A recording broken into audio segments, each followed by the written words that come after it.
Olá, meus amores, tudo bem com vocês? Tia Aline aqui mais uma vez. Hoje nós vamos para a nossa correção da revisão mensal de História e Geografia.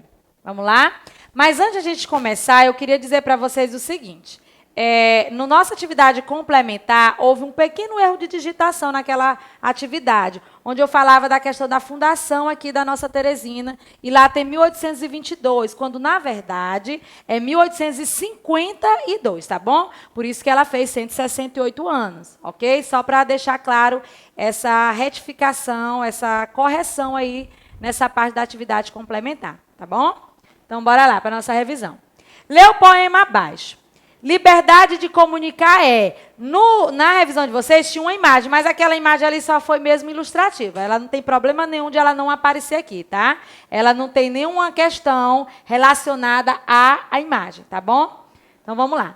Olha o título, liberdade de comunicar No nosso mês, nós falamos sobre essa questão das diversas formas que podemos nos comunicar com as pessoas. Vimos várias, por isso o texto aqui. Olha só, comunicar é importante. O que é comunicar? É escutar com atenção, interpretar o que falamos com toda exatidão. Para comunicar, nós usamos o quê? Símbolos, gestos e sons, lemos jornais, revistas, livros, escutamos rádios e vemos televisão. Eu deixei claro para vocês que no nosso próximo assunto de geografia é que nós vamos adentrar nos meios de comunicação em si. Aqui a tia trouxe alguns meios, mas a gente abordou mais as formas de como a gente pode se comunicar. Não somente pela fala. Nós vimos o quê? Por gestos, sons, pela arte também, símbolos, não foi isso também? Cores. Então, aqui eu trouxe alguns também meios de comunicação, mas adentrar mesmo nesses meios em si só no próximo mês. Aqui as formas de comunicar. Continuando. São muitos meios de comunicação. Olha alguns. Telefones, fax, internet, teatro, arte e cinema. Tia, fax, é porque o fax, gente, ele é bem um meio de comunicação bem antigo. Não sei nem se ainda hoje utiliza, não tenho essa lembrança. Mas ele era uma forma como se fosse uma impressora, só que alguém enviava algo para ele e ele emitia, ele tirava uma folha de dentro com tudo escrito. Não sei se ainda usa, mas era uma forma de comunicação, um meio de comunicação, não uma forma, um meio de comunicação. Neste mundo o quê? Globalizado, de mudanças constantes, temos o quê? A necessidade de comunicar a todo instante. Gente, é o que mais nós vemos. Eu falei sobre essa questão das formas de comunicar. O telefone, por exemplo, celular. Hoje em dia, nós quase não usamos mais aquele telefone fixo. É mais um móvel que você pode levar para qualquer lugar. Tem tudo nele. Tem uma internet. Você pode acessar seu e-mail. Agora, nós temos a questão das redes sociais. Então, aqui é o que ele fala desse mundo globalizado. Na minha época, da idade de vocês, isso não existia. Eu não sabia nem o que era a internet. As brincadeiras eram outras, as formas de comunicações eram outras totalmente diferentes. Então, tal que vai ter forma, aliás, vai ter meio de comunicação quando nós formos tratar, que você vai se perguntar, que meio de comunicação é esse que eu não conheço? Porque o nosso mundo hoje está totalmente diferente de uns anos atrás. Ainda mais nessa questão da forma de comunicação. Por isso que ele diz, a gente quer se comunicar a todo instante. De acordo com o poema, responda as questões de 1 a 5. De que o poema trata? Está falando de quê, gente? E aí? De formas de nos comunicar. Aqui ele não pergunta o título, e sim o texto na sua essência. Do que ele fala? Ele vai falar das diferentes formas de comunicação. Ele fala dos meios de comunicação, mas ele fala das formas. Então, quando você fala das formas, você engloba tudo, porque os meios de comunicação em si, ele entra em uma dessas formas de comunicar, ok? Segundo, escreva 3 meios de comunicação que aparecem no poema. Aqui a tia trouxe 3, porque eu pedi 3, mas lá pode ter tido muito mais. Talvez você não tenha nem colocado todos que eu coloquei aqui, tá bom? Mas está certo do mesmo jeito. Eu coloquei telefone, internet e fax. Mas aí, se você tiver colocado outros que apareceram, está correto também do mesmo jeito, tá bom? Aqui é porque ele disse que era apenas, eu coloquei apenas para você colocar 3. Eu limitei, na verdade. Terceira, estudamos que podemos nos comunicar através da fala, como a tia está falando, símbolos, que nós vimos o quê? As placas de trânsito é um exemplo, né, de meio de comunicação, aliás, de forma de se comunicar pelos símbolos, que não precisa ter palavra nenhuma lá, só em eu olhar aquela imagem, se eu conheço, eu sei do que se trata. Através de gestos também, nós vimos também o sistema Braille, que é dos com deficiência visual, né, para aprender a ler e escrever. Vimos as cores, vimos a arte. A tia está só relembrando aqui para vocês saberem do que eu estou falando, que eu acredito que vocês vão fazer uma ótima prova, porque a gente falou bastante. E aí eu faço o questionamento. Uma pessoa com deficiência auditiva, ou seja, que ela não ouve, ela apenas não ouve. Lembrando que eu sempre disse para vocês, a pessoa que não, qualquer pessoa, ela pode sim se comunicar. Não depende da fala para me comunicar, certo? Por isso que nós estamos vendo as diversas formas de comunicação, ok? Então, não há aquela pessoa que não consiga se comunicar, tá bom? Talvez ela não possa se comunicar da forma que você está habituado, principalmente através da fala, mas ela se comunica de alguma forma. E aí ele quer saber, se a pessoa não ouve, como é que ela vai se comunicar? É através da fala? Se ela não vai emitir nenhum som? Lembrando também que ela só não fala porque ela não ouve, mas ela não é muda, tá? Ela só é surda, tá bom? O mudo é aquele que não consegue se comunicar, e o surdo ele consegue sim. Através de quê? Fala, gestos. Ela não consegue se comunicar, ou através do Braille. Os surdos se comunicam através do sistema Libras, que é a língua brasileira de sinais. E que língua é essa? É através de quê? É através dos gestos. Então, eles se comunicam através dos gestos. É importante aprender? Principalmente se você tem alguém conhecido que é surdo. É obrigado? Não. Mas como é interessante você aprender uma nova modalidade de comunicação, né? É bem interessante. Quarta, escolha 2 formas de comunicação que aparecem no texto e você mais utiliza e escreva qual é a importância dessa forma de comunicação no seu dia a dia. Lá apareceu as formas, como eu já falei para vocês, gestos, símbolos, tem a fala, tem o sistema Braille, então você vai escolher uma delas, a que você mais utiliza, e vai dizer qual é essa importância. Porque, por exemplo, como nós conseguimos falar, quem consegue falar, emitir o som, vamos dizer assim, para a gente a melhor forma de comunicação é essa. Mas não deixa de que a gente também se comunica através das mensagens, né? Pelo áudio também. Mas, como eu falei para vocês, tem pessoas que se comunicam melhor através de uma dança, que às vezes é muito tímido, mas na hora de uma dança, de uma representação no teatro, conheço várias pessoas que no seu dia a dia é muito tímido. Mas que por detrás de uma câmera, por incrível que pareça, se solta. Como tem pessoas o contrário, que se expressa muito bem, mas quando se coloca uma câmera na frente, fica tímido, às vezes fica nervoso de falar para os outros. Quando nós começamos, por exemplo, com as nossas aulas aqui que tinham que ser gravadas, apesar de eu ser bastante expressiva, mas eu sim fiquei nervosa a primeira vez. Hoje já estou mais acostumada, mas mesmo assim, para mim era uma novidade. Falar na frente da câmera, vamos dizer, para ninguém que eu diga assim, no momento que eu estou falando, só olhando para a câmera e para a pessoa que está filmando, dá um nervoso sim. Mesmo eu sendo comunicativa, porque uma coisa a gente está conversando aqui entre nós, né? Outra coisa é eu imaginar que vocês estão me vendo e tentar interagir, mesmo eu não ouvindo vocês.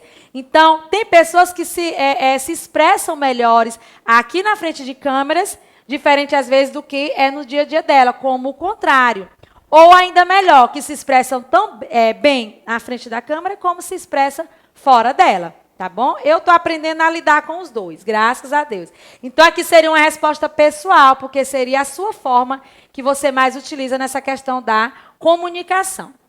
Quinta questão. Observe as imagens abaixo e escreva qual forma de comunicação. Se é pela fala, se é gestos, se é símbolos, se é arte ou se é braille, que está acontecendo em cada caso. Bora lá. Olha só, quando eu vejo essa placa, gente, esqueçam que tem isso aqui, porque aqui ele está dizendo área escolar, que ele já está dizendo o que seria essa placa, mas quando não vem, porque as placas geralmente não vêm. Aqui é para efeito de informação. Mas as placas, quando elas são colocadas, elas não vêm dizendo o significado assim, embaixo não. Isso a gente aprende mesmo na prática, certo?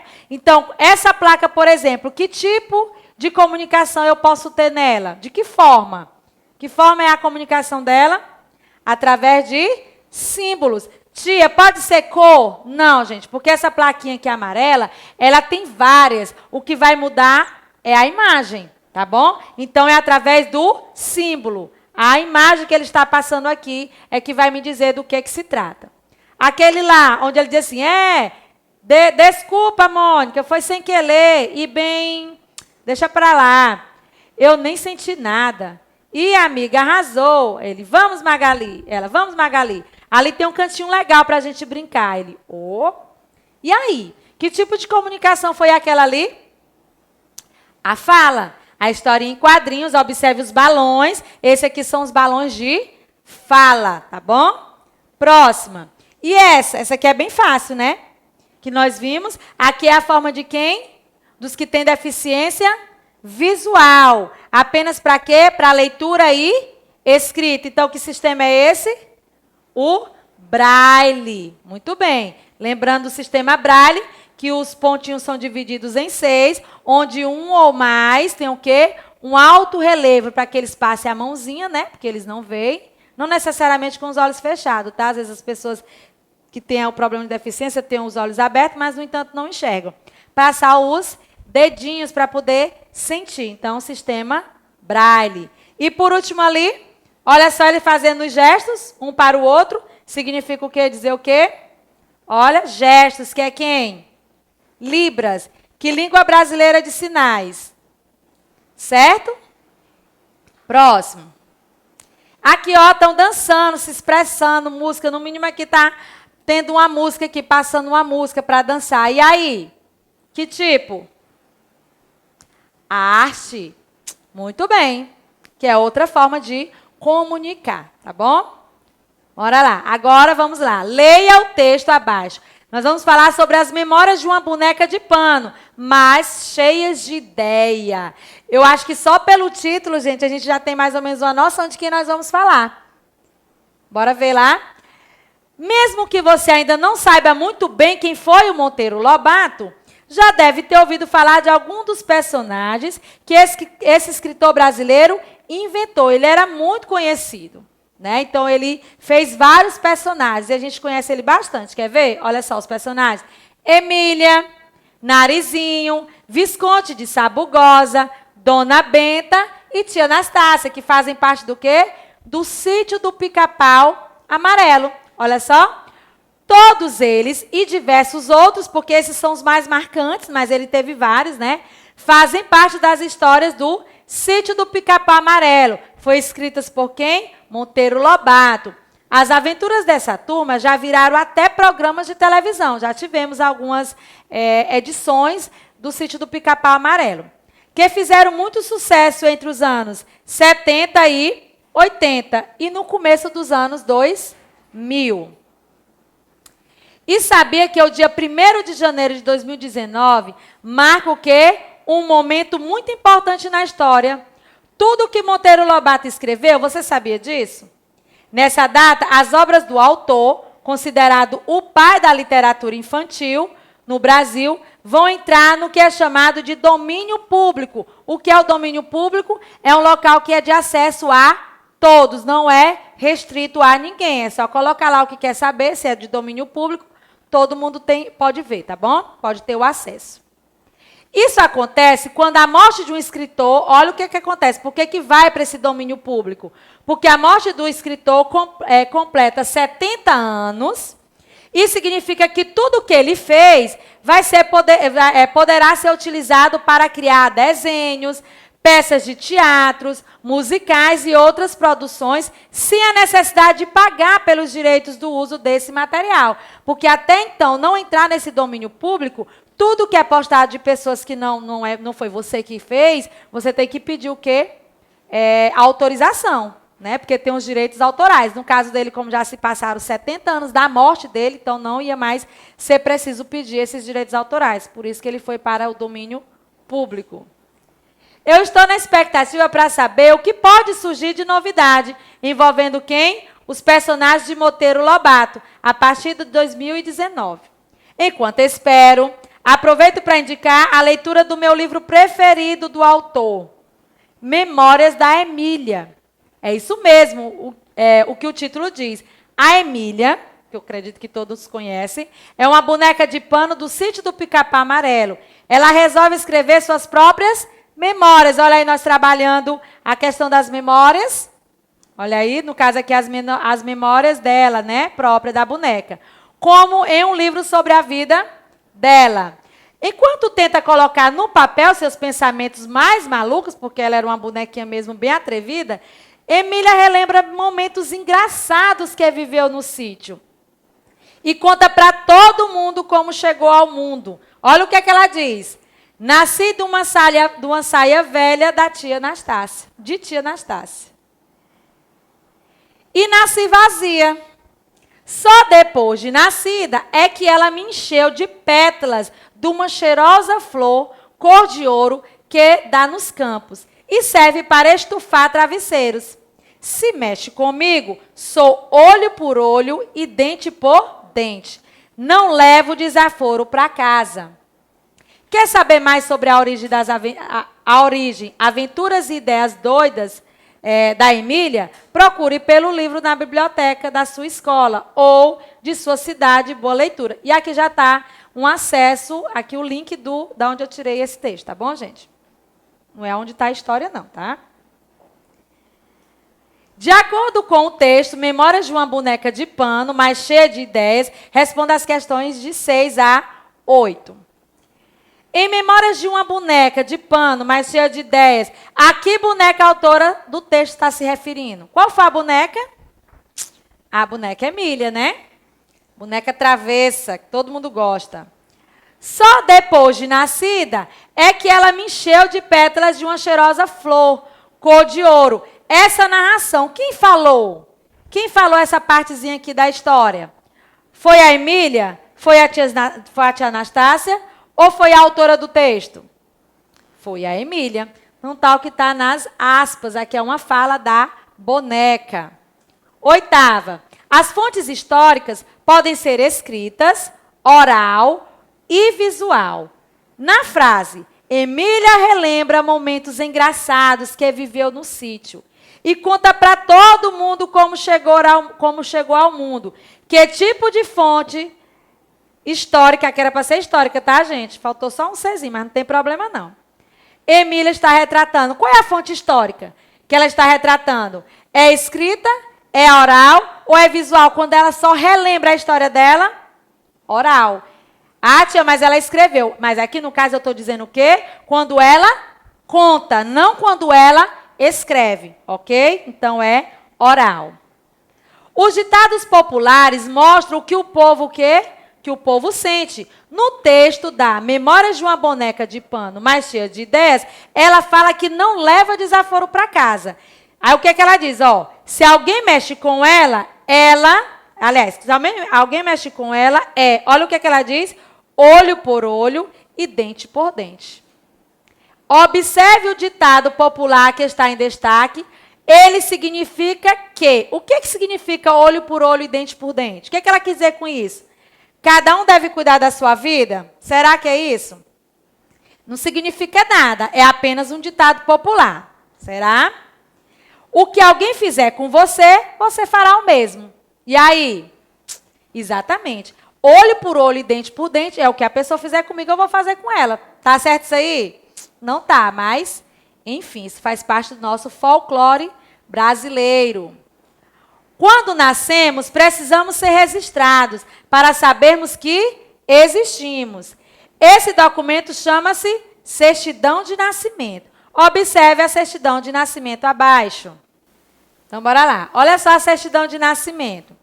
Aqui tem um registro, gente. O registro não é o dia do nascimento, é quando ela foi registrada. Observe que ela nasceu no dia 26/11/2018, mas ela só foi registrada 3 dias depois. Então, tem a data do registro, que foi quando ela foi registrada. Vem a naturalidade da onde ela é, no caso ali, ó, Rio das Ostras, no Rio de Janeiro. Aí vem a data de nascimento, aí sim é quando ela nasceu, 26/11/2018. O peso dela ali, ó. A altura, que o peso 3.200, a altura 51 centímetros, cor dos olhos azuis, cor dos cabelos loiros. Essa parte aqui da certidão, na original mesmo, não vem, não tem essa especificidade não, tá? Mas tem todas essas outras aqui que a tia falou. Nome do bebê, ó. Maria Eduarda Dias. Nome da mãe, Yasmin Dias. Nome da madrinha, Camila Dias. Aí aqui é a assinatura de quem fez. De quem fez a certidão. Então vamos para os questionamentos. De quem é essa certidão de nascimento? De quem é? Quem é o bebê? Maria Eduarda Dias. Pinte na certidão a data de nascimento dessa criança. Qual seria a data? Bora lá? Vamos lá pintar? Aqui está aqui a certidão. Qual seria a data? De nascimento, não é de registro. Olha só, 26/11/2018. Qual o nome da mãe dessa criança? E aí? Yasmin Dias. Ainda de acordo com a certidão de nascimento acima, marque um X na alternativa correta. Preste atenção, vamos fazer um cálculozinho aí. Se essa criança nasceu em 2018, quantos anos ela irá fazer em 2020? Então, você pega o ano que nós estamos e vamos diminuir pelo ano em que ela nasceu. E vamos descobrir. 0, eu posso tirar 8? Não. Então, eu vou fazer o quê? Pedir emprestado aqui do 2, ó. Vai ficar quanto? 10. 10 tira 2? 2. Aqui era 2. Peguei emprestado, ficou quanto agora? Só 1. 1 tira 1? Nada. 0 não vai tirar nada? 0. 2 tira 2? 0 também. Então, ela tem quantos anos? 2 anos. Então, gente, por hoje é só. Eu acredito que deu para entender muito bem tudo que nós falamos durante todo o mês. Estude, a prova está maravilhosa. Um beijo bem grande, fique com Deus e até a próxima aula. Tchau!